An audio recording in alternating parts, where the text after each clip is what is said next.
Olá, prósperos e prósperas que acompanham o nosso Pode Prosperar. É uma honra, uma alegria, é um grande prazer estar aqui com vocês em mais um episódio dessa série maravilhosa, Horizonte Comum da Educação. Nós que estamos aqui dialogando sobre a importância da educação, os desafios e como que o diálogo ele é imprescindível para que nós possamos pensar em qual educação nós estamos criando. E no tema de hoje nós vamos falar sobre construindo ambientes seguros e acolhedores, sobre gênero e diversidade no currículo. E para essa nossa conversa, nós trazemos aqui a Rebeca Lloyd. Ela que é doutora em educação pela UFOP, mestre em educação e docência pela UFMG, tem 29 anos de docência na Rede Municipal de Educação de Belo Horizonte, é gestora de políticas públicas na coordenação da promoção de direitos humanos e pluralidades educacionais, Diretoria de Políticas Afirmativas da SMED. Tem especializações em psicopedagogia institucional, arte e educação, política e gestão educacional e educação de jovens e adultos. Em relação às suas pesquisas, nós temos gênero e relações de poder, infâncias e juventudes, clima escolar e enfrentamento de violações infanto-juvenis. Ela também é membro do Conselho Municipal dos Direitos da Mulher e do Fórum de Políticas LGBT APN+, da Prefeitura de Belo Horizonte. Rebeca, é um prazer te receber Prazer. aqui, uma alegria ter você aqui conosco para a gente dialogar sobre educação, né? Um tema tão plural, tão necessário. E eu queria que você agora pudesse se apresentar, seja muito bem-vinda. Meu nome é Rebeca Lloyd, sou professora, né? Você já falou um pouco do meu currículo, mas antes de tudo, eu sou um ser humano que acredita na transformação do mundo pela diversidade, pela inclusão, né? Quando a gente vai falar de inclusão, a gente só pensa geralmente, né, que é só pensa, né? A gente pensa em pessoas com deficiência, mas a gente hoje trabalha inclusão em três grandes eixos, né? A inclusão étnico-racial, a inclusão de pessoas com deficiência e a inclusão de gênero e diversidade. Então, quando a gente está numa escola, por exemplo, esses três eixos de inclusão ele pode se interseccionar num só sujeito, que é o estudante, porque pode ser uma pessoa com TEA negra LGBT. Uau! Então, quando a gente vai pensando, né, nos eixos de inclusão, a gente tem que se desconstruir o tempo todo para que realmente o estudante, na sua singularidade, seja a centralidade, acesse direitos reais. Uau! É muito complexo mesmo, mas nada que um recorte e aos poucos a gente pode entender, né? E eu acho que para começar a gente pode pensar sobre gênero. Conceitua gênero para daí a gente partir para as diversidades. É complexo, aí eu vou conceituar gênero, mas é necessário a gente pensar nessa complexidade na nossa desconstruções de discriminações e preconceitos. A complexidade na questão de gênero se dá neste ponto, porque a gente é performada em achar que só um jeito de ser é certo ou errado, né? É só aquele que se assemelha ao nosso. Então, à medida que a gente está em uma escola com pluralidades, a gente tem que fazer esse exercício cotidiano de se desconstruir nos nossos preconceitos e nos nossos, nas nossas microviolências, para que a gente possa realmente acessar aquele estudante e fazer com que ele seja reconhecido. E aí a gente pensa em gênero.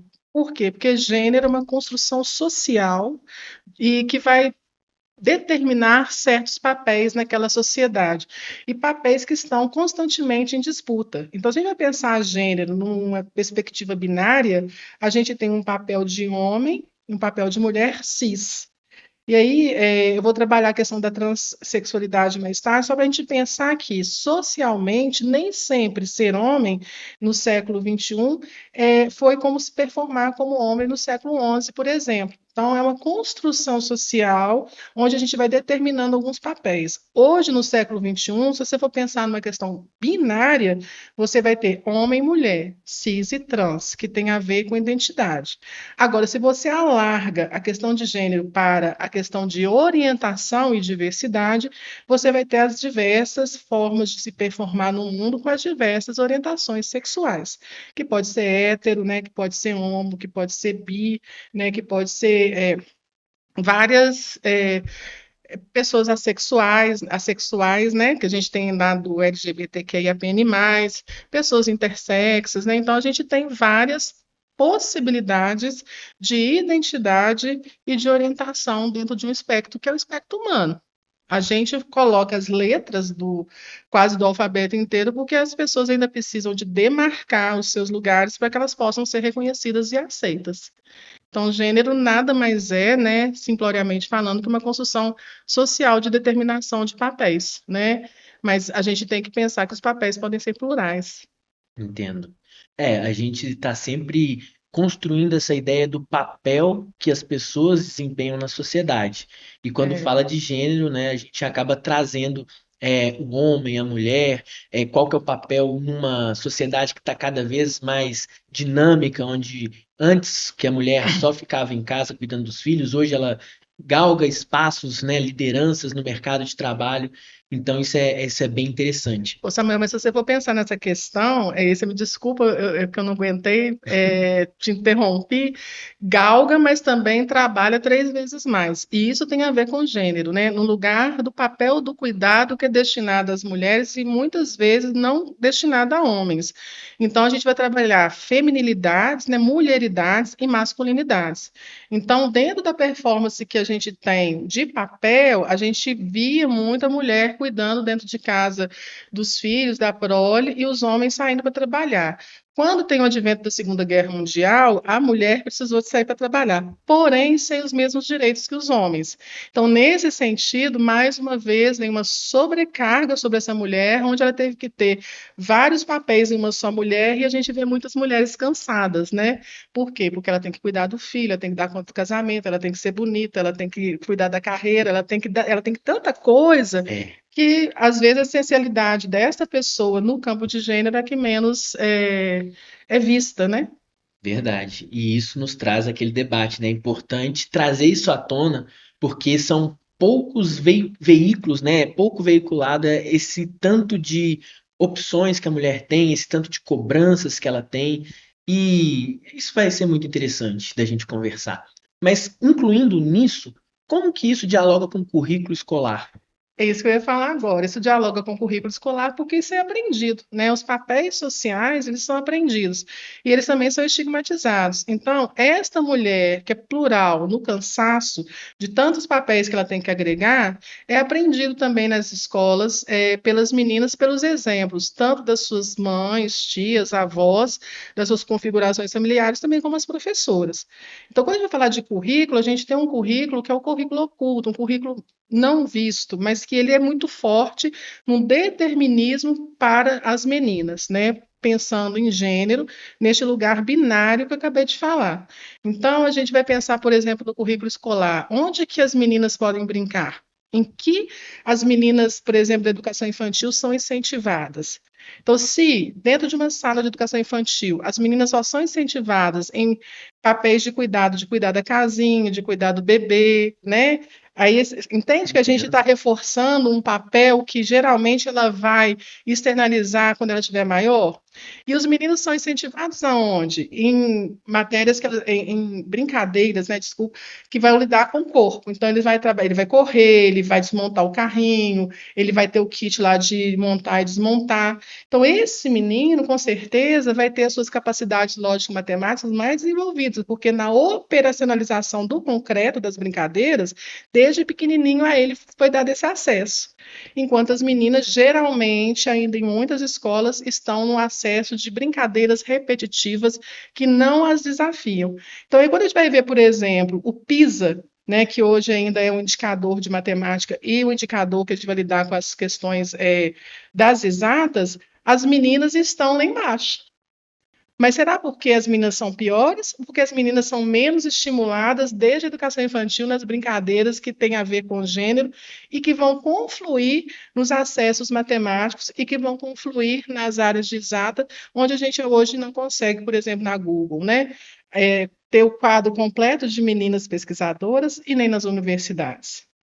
E se a gente ainda pensa nos 3 eixos de inclusão que eu falei no início, de deficiência, étnico-racial e de gênero, as meninas negras têm muito mais dificuldade de serem jovens cientistas ou jovens pesquisadoras, porque a gente ainda coloca essas meninas no lugar de subalternidade e no lugar de servidão, né? Basta a gente ver tudo que a gente começar a observar quando você sai na rua, né? Quando você está aqui neste lugar, quem que são as meninas que estão limpando? Quem que são as meninas que estão performando? Quem são as meninas que estão no protagonismo? Tem menina negra neste protagonismo nos lugares onde você vai? Então, quando uma criança ela está na escola, ela começa a observar o espelhamento, né? Onde que estão as professoras? Onde que estão os lugares de protagonismo que eu, criança, posso me espelhar? Com todo respeito a quem está na limpeza, mas se você só vê gente igual a você, da sua cor, né? Da sua raça, só limpando, né? Onde que será que eu posso estar? Quais são os meus horizontes? Então, o desafio do currículo escolar é fissurar esses muros e mostrar para essas meninas e mostrar para os meninos e para os jovens que há outras possibilidades de currículo, de alargamento de mundo, de vivências, né? Para que eles possam realmente poder escolher os seus caminhos, seus trajetos. Entendi. É colocar ele como protagonista da sua escolha, né? Isso, da sua E história, da sua né? história, né? Do que quer se desenvolver, né? Quem eu quero ser, quem eu quero me tornar, o que eu quero impactar, o que eu quero fazer. E é interessante porque você trouxe aqui aquela questão da educação quanto cognição, matemática, línguas, que às vezes uma diferenciação por causa de gênero. Mas você acha que tem alguma diferença de gênero que precisa ser respeitada ou incentivada e que isso é papel da escola ou não? Em questão de diferenciar homens de mulher? Acho que tem diferenças que precisam ser respeitadas, né? Porque somos biologicamente diferentes, mas não nos colocar em apenas um lugar. Então, por exemplo, numa escola, quando você vai na escola e você vai fazer aula de educação física, onde estão os meninos? Né? Geralmente jogando futebol. E aí, quando você vê hoje os grandes nomes que os meninos eles pensam em alcançar, né? São jogadores de futebol. Mas será que a Marta, a Formiga, são jogadoras que têm menos habilidade que esses grandes jogadores de futebol que estão aí no futebol europeu, né, que todos são vendidos, a maioria deles? Ou será que elas não têm a mesma valorização por serem mulheres e estarem no futebol feminino, né? E o futebol feminino não ter o mesmo patrocínio, né? O mesmo investimento financeiro. Então, quando a gente fala disso, a gente fala da escola. Por quê? Porque hoje a gente já vê, por exemplo, na Rede Belo Horizonte, as meninas reivindicando tempos equânimos no uso de quadra, no uso do recreio, né? Porque antes a gente colocava, por exemplo, era muito comum a gente ver segunda, terça, quarta, meninos, sexta, meninas. Uhum. Por que que as meninas não podem brincar? Por que que as meninas não podem jogar? Não é só futebol, jogar qualquer jogo, né? E por que que as meninas não podem, inclusive, equalizar em times mistos? Aí eu estou falando binariamente. Por exemplo, quando você vê, muito comum, vou dar um exemplo de gênero, você vê como que é sutil e como que a gente reproduz, quando você fala assim, os meninos vão julgar, e eles falam assim, vamos fazer o time de camisa e o time sem camisa, Sim. né? Acho que toda quadra aí, todo campinho de bairro tem Sim, isso, é né? Na normal, né? comunidade é normal. E aí a gente teve uma escola que as meninas reivindicaram jogar de topper. Olha só. Porque o que que elas falaram? Vai estar muito calor. Por que que para os meninos o corpo é visível e a gente não pode jogar de top? E se no futebol não, elas falaram, no vôlei de quadra de areia, isso é comum. Uhum. E aí, o que que você acha que aconteceu? Elas Não, jogaram. não Não jogaram. conseguiram? A direção não deu conta na época do debate e Entendi. todo mundo começou a jogar de camisa. Entendi. Mas teve um deslocamento, entende? De onde que algumas meninas perceberam que tinha uma diferença, uma desigualdade no trato, tanto do tempo quanto da possibilidade de utilização do próprio corpo, né? Uhum. Porque e aí o corpo da mulher muito mais restrito, muito mais conformado, muito mais zelado, e é um corpo mais suscetível a sofrer violência. Quando a gente dá um pulo para a diversidade, aí as violências ficam muito mais abrangentes, né? E a gente pode falar, por exemplo, da identidade de gênero, que é a transgeneridade, né? Mulheres trans, homens trans, né? O uso do banheiro de mulheres e homens trans, né? Toda essa disputa de narrativa social que hoje tem a gente num país partido, politicamente, onde esses debates eles vão permeando, mas no fundo a gente tem uma necessidade de controle desses corpos, porque sempre que tem alguém sustentando a base, tem alguém também colhendo privilégios. E quando a gente trabalha com pluralidade, o que a gente não quer é privilégios, né? A gente quer diluir os privilégios para que quem não tem nenhum acesso e nenhum direito possa acessá-los. Aí, quando a gente vai falar de identidade de gênero, a gente não pode perder de vista que o Brasil é um dos países que mais se matam pessoas trans no mundo, né? A expectativa de vida de um jovem trans hoje no Brasil é de 27 anos, seja ele um homem trans ou uma mulher trans. Se, a partir da Constituição de 1988, a gente teve a universalização do direito à educação desde a educação infantil, e a gente vai pensar em 40 anos, que é pueril para um país, né? A gente está falando de todos os corpos dentro da escola, inclusive pessoas LGBT+, com os mesmos direitos, com o mesmo reconhecimento. E não é isso que acontece, né? A gente ainda vê muito preconceito, muita discriminação, mas quando a gente vai trabalhar com a questão de direitos humanos na educação, com esse recorte, e quando a gente vai trabalhar também com a questão de pluralidades educacionais, para a gente, cada dia que esse jovem trans, ou essa criança trans, que nós também temos crianças trans, né, estão dentro da escola, é um dia a mais de proteção e um dia a menos de possibilidade de morte, né, de morte e morte violenta. Então, é muito sério do que nós estamos falando, porque nós estamos falando de assegurar de acesso ao direito. Inclusive, Rebeca, é até tenso falar sobre esses assuntos, porque a gente está falando de violência, e a violência ela é um produto do meio, né? Infelizmente acontece nas famílias, acontece na sociedade, a gente é exposto à televisão, notícias o tempo todo, e isso acaba entrando dentro do ambiente escolar. Então, ao seu ver, como que a escola, a gestão, os agentes dentro da escola podem fazer para poder mitigar essas microagressões, microviolências, o que a gente tanto chama de bullying hoje em dia? Então, Samuel, primeiro a gente precisa. Foucault trabalhou a história da sexualidade e trabalhou também a história dos manicômios, né, histórias de instituições totais, e ele fala uma coisa muito importante: a gente tem que nomear as coisas, não é bullying.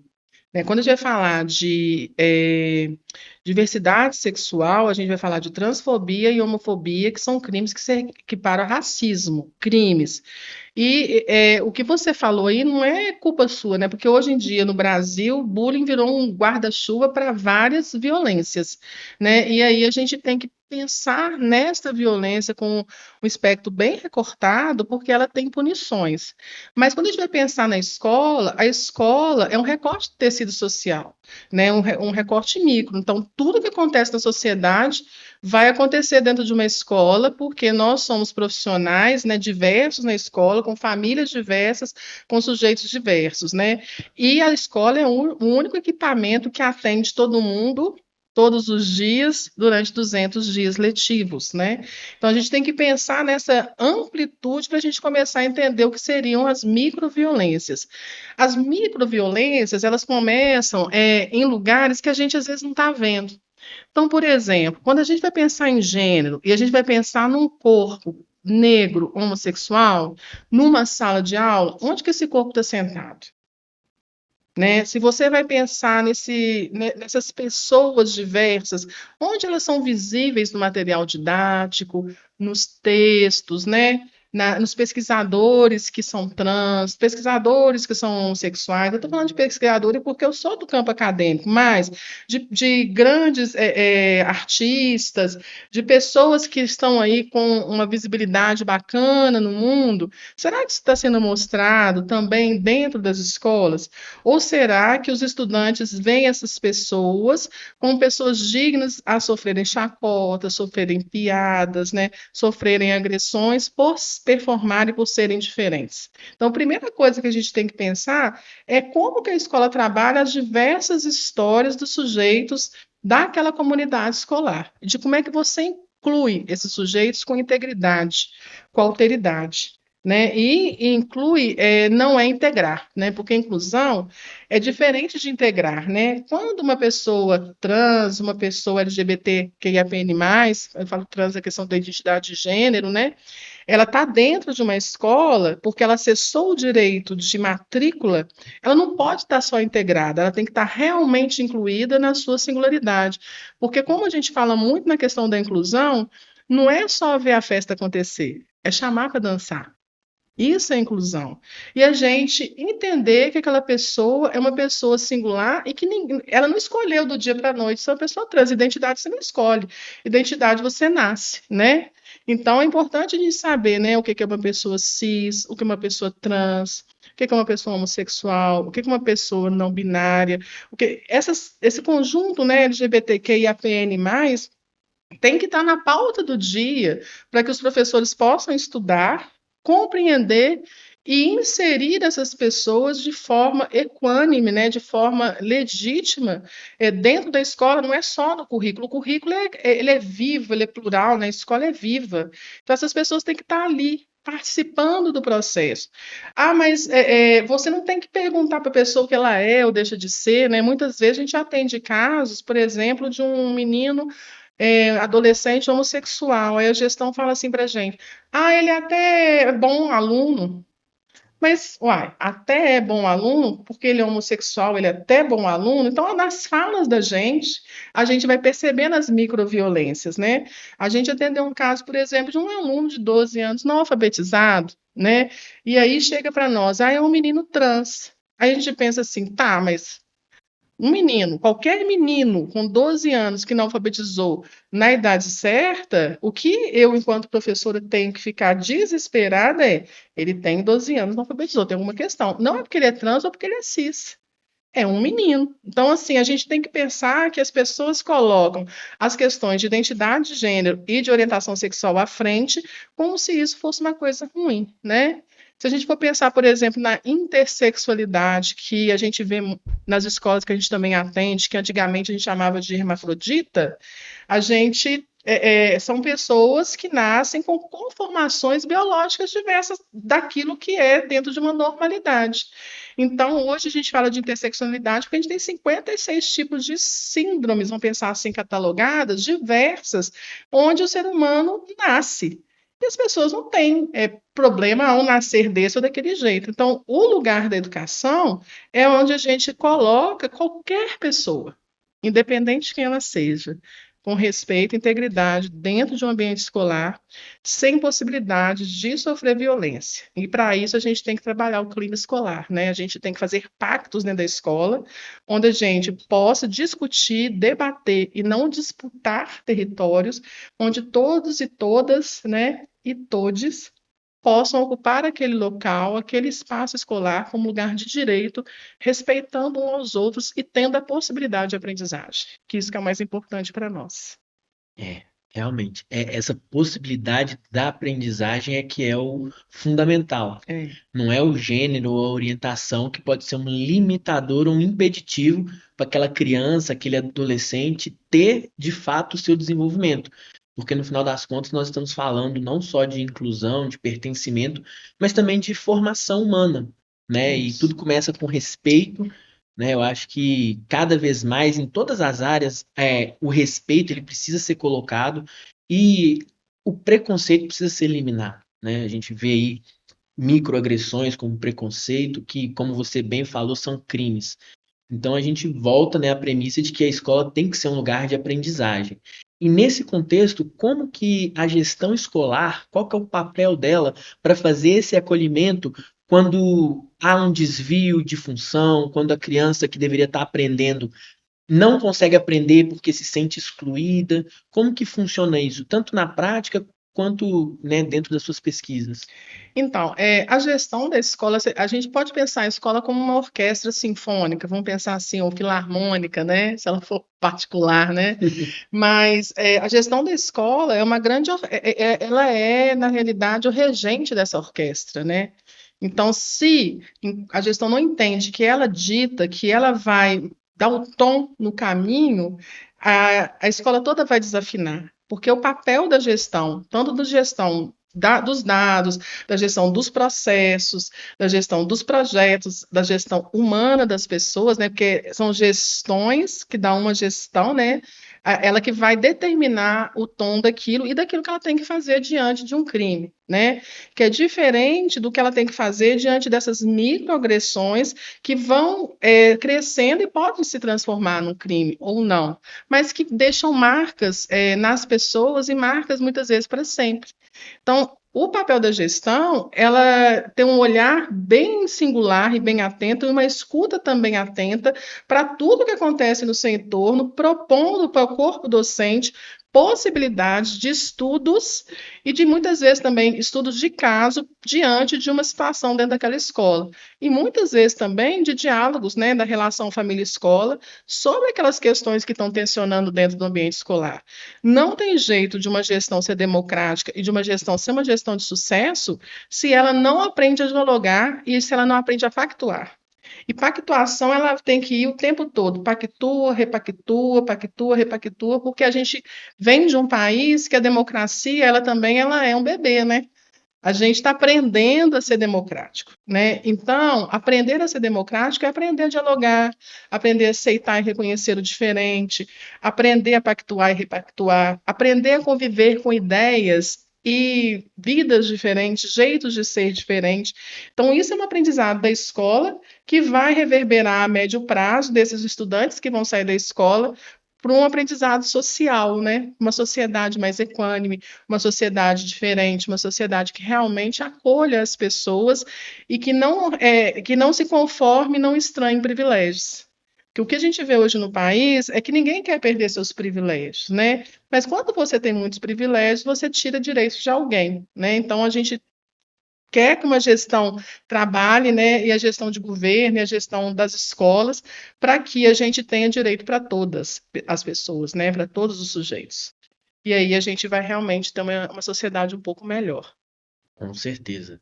E dentro desse contexto, quais são as estratégias pedagógicas que podem ser aplicadas na educação infantil?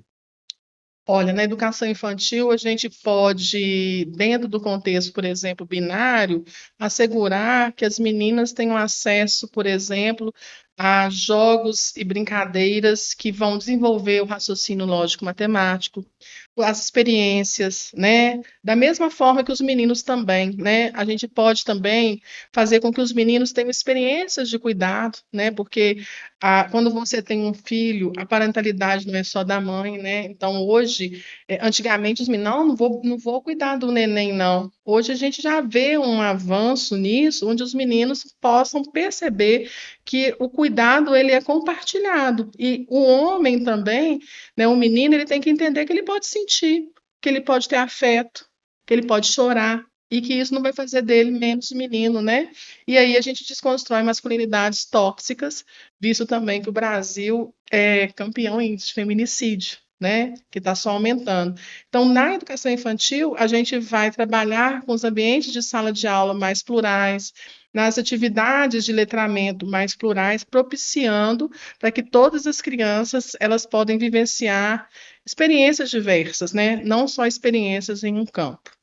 É, interessante. Consigo entender que isso precisa ter muito mais diálogo, Muito. muito mais construção. A Dagmar veio aqui, inclusive no nosso primeiro Sim. episódio, e ela falou sobre escolas vivas, né? E você também citou escolas democráticas, gestão democrática.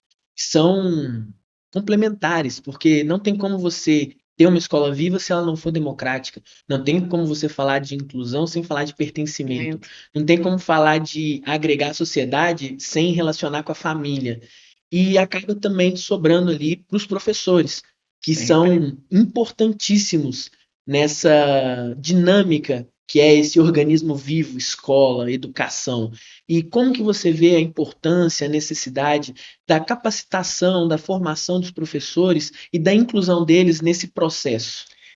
A formação continuada de professores é essencial, né? E também a mudança do currículo também, dos currículos acadêmicos que já estão acontecendo, né?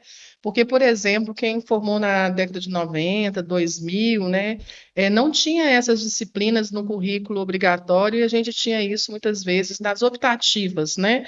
Então, os direitos humanos que abarcam todas essas humanidades e pluralidades tem que também estar dentro da graduação, né? Porque o professor muitas vezes sai com uma ideia ideal de uma escola ideal que não existe, né? Existem as escolas reais, os territórios reais, as pessoas reais. E o professor é figura central, importante neste processo, porque a gestão da sala de aula, essa gestão é exclusivamente dele e dela, né? Então tem que se ter formação continuada para pensar gênero em novas perspectivas e possibilidades, de como atuar também diante de uma agressão ou diante de uma violência, né? Porque muitas vezes o professor não sabe o que fazer, porque ele nunca se viu diante de um caso de discriminação muito pulsante, né? E aí as coisas são meio que veladas, você vai levando, até que um dia eclode e você tem que tomar uma atitude, muitas vezes que a gestão de sala de aula não te deu possibilidade, nem na gestão escolar.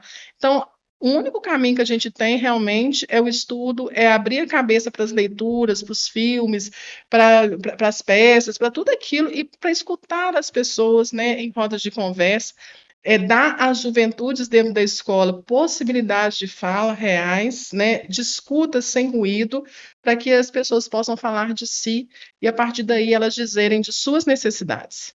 E quando você escuta as necessidades de sala de aula e as necessidades das escolas, incluindo os estudantes, né, todos eles, aí você realmente tem uma possibilidade de mudar a gestão pedagógica, o percurso do currículo escolar e dos processos de aprendizagem. Interessante.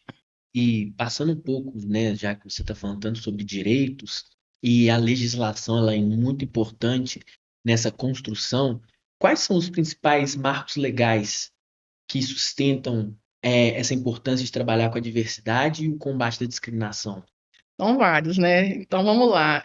A gente tem a Constituição de 88, né? O artigo 5º, que é o basilar para os direitos humanos. A gente tem a LDB, a Lei de Diretrizes e Bases da Educação, que ela abarca, né, todas as pessoas, né, com direito a acesso, permanência e aprendizagem nas escolas. Mas quando a gente vai pensar no recorte de diversidade, a gente também tem a Lei do Nome Social, né, do uso do nome social para as pessoas trans. Quando a gente vai pensar na questão de violências, a gente tem a Lei Maria da Penha, mas a gente tem a lei de 2022 também, que institui a Semana de Prevenção à Violência dentro do ambiente escolar. A gente tem a Lei da Dignidade Menstrual, né, porque pessoas, homens trans e meninas muitas vezes menstruam, e aquelas pessoas pobres que não têm o direito, não têm condições de acessar absorventes, ficam em torno de, vamos pensar, 8 vezes 10 meses, né, 80 dias por ano sem a escola, né, no período menstrual. Então, quando você vai colocar isso para a questão de permanência na escola, isso dá um impacto muito grande.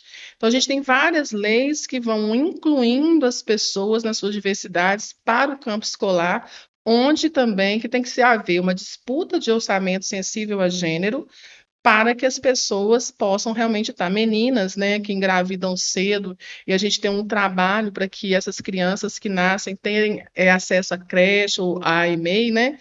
Por quê? Porque se a mãe também ela não deixa de ir à escola e a criança tem o direito ao acesso à escola, a gente quebra um ciclo aí de violência e de pobreza, né? Então, Verdade. são várias leis que vão corroborando para que esse sujeito, nas suas especificidades, permaneçam dentro da escola. E as leis também de combate à transfobia e homofobia, que equivale pelo STF, né, a crime de racismo. Que aí, quando é adulto com adulto, não tem discussão, né? A gente tem que tomar as medidas legais, que isso extrapola os muros da escola, né? É importante a gente lembrar que dentro da escola é um ambiente de desconstrução, de construção, um ambiente Pedagógico, né? pedagógico, onde você vai estar ali e deve ser muito difícil para a criança ser exposta a tantos saberes que muitas vezes são até diferentes do que elas recebem dentro de casa. E aí tem até, às vezes, um limite do que a escola pode ensinar que vai, né, encontrar ao que os pais ensinam, o que a gente pode até falar de um conflito de valores e moral. Sim. E como que a escola ela pode mediar esses conflitos ou trazer essa pauta, independente de não estamos falando de preconceito, mas de não familiaridade com esses temas. Eu acho que o caminho do meio, sabe, o caminho do debate, do diálogo, sempre é o melhor caminho, né? A gente não está fazendo uma disputa de quem. Eu desconheço uma escola que ensine uma criança a ser homossexual ou uma criança a ser transexual. Não se trata disso. Se trata de que essas famílias entendam que esses corpos existem e que eles têm o direito de estar na escola como qualquer outra criança, qualquer outro jovem. Então, o papel da gestão é mostrar para as famílias e a comunidade escolar é que essas pessoas têm o direito integral de estar na escola, desenvolver seus percursos, suas trajetórias, né, dentro daquela instituição, e se quiserem depois poderem acessar ensino médio, graduação, como qualquer outra criança, que é nosso sonho, o meu quanto professora, né, e que as pessoas também possam sonhar. Tem um debate moral, mas eu acho que esse debate não se sustenta quando a gente realmente tem um diálogo verdadeiro junto com as famílias e exponha não a criança, mas a situação e coloque as famílias a par do que nós faríamos diante de uma criança trans, por exemplo, nessa instituição. A gente vai expulsar a criança? Ou a gente vai possibilitar que ela tenha o mesmo acesso e que, dentro de um ambiente plural, todo mundo possa aprender a conviver, respeitar e reconhecer uns aos outros? Que acho que é esse o caminho de uma sociedade ideal, né? Ela é difícil de alcançar, mas a gente pode chegar a cada vez mais a sociedades melhores, né? Mais inclusivas, né?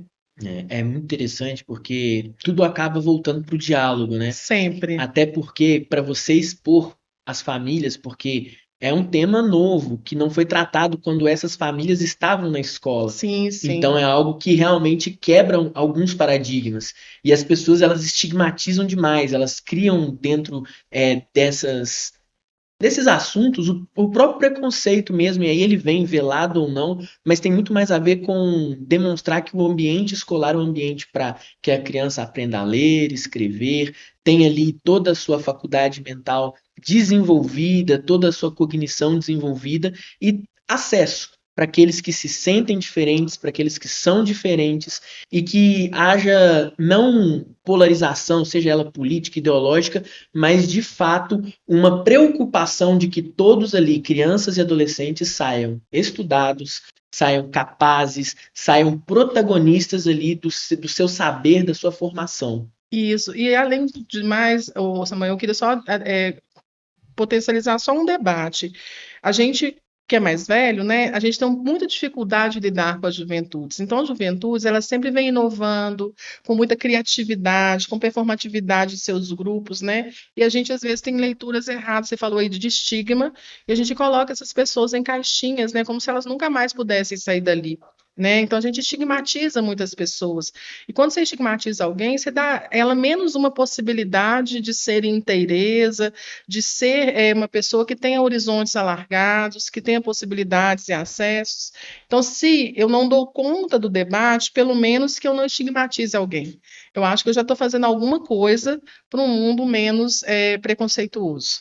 Né? A gente não estigmatizar as pessoas já é uma grande questão que eu acho que a gente tem que aprender a fazer, tanto dentro das escolas quanto dentro da sociedade.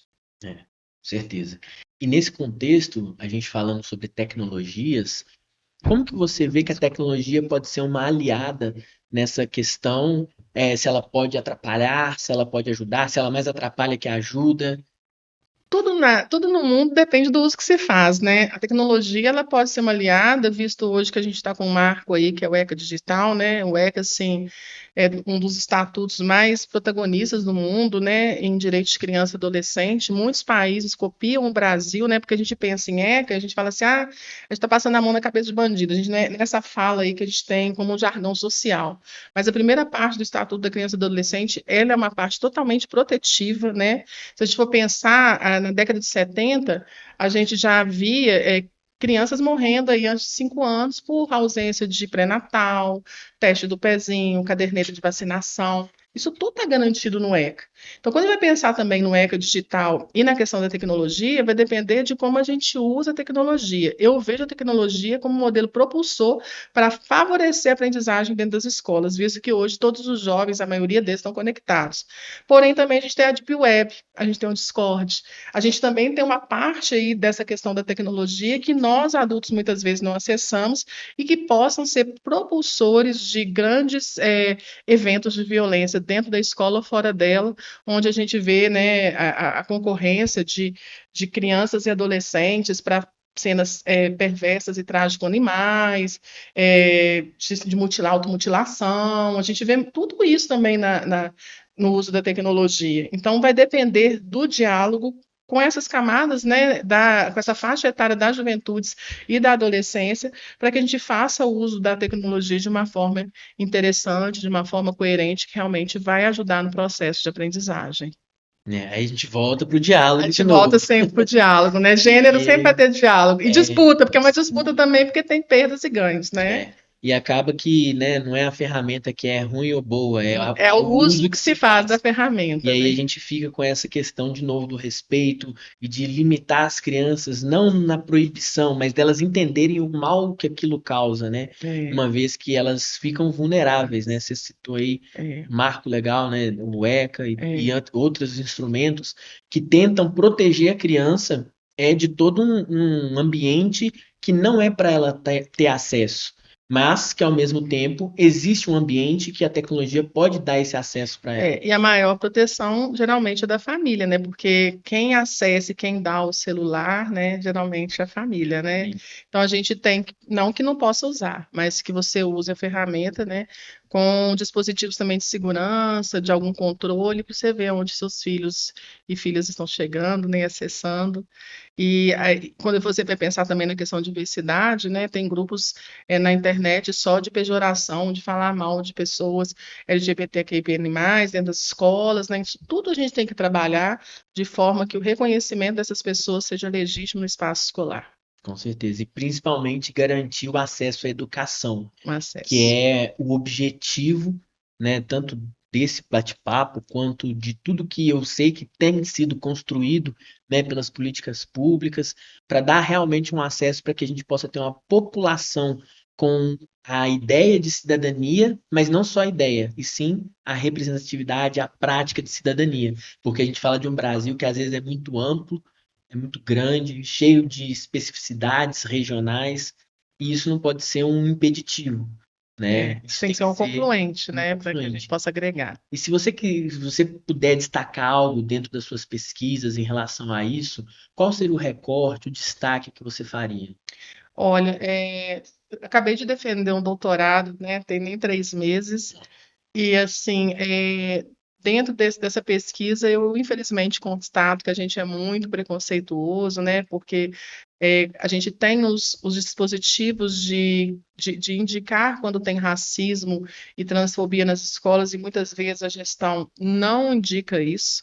E aí a pergunta do não dado, de não ter esses números, eu fiquei me perguntando, não indica ou não vê? Né, porque está tão naturalizada a prática da violência que você começa a não ver essa violência dentro do espaço escolar, mas a gente muitas vezes notifica, por exemplo, uma mãe negligente. E aí, quando você fala que a mãe é negligente, é porque ela deixou de cuidar, né, dessa criança e desse adolescente. E quando a gente vai fazendo o recorte do recorte, a gente vai ver que são mulheres negras periféricas, que muitas vezes, dentro de uma configuração familiar, é o único pilar de sustento daquela família e que a gente ainda notifica e judicializa essa mulher.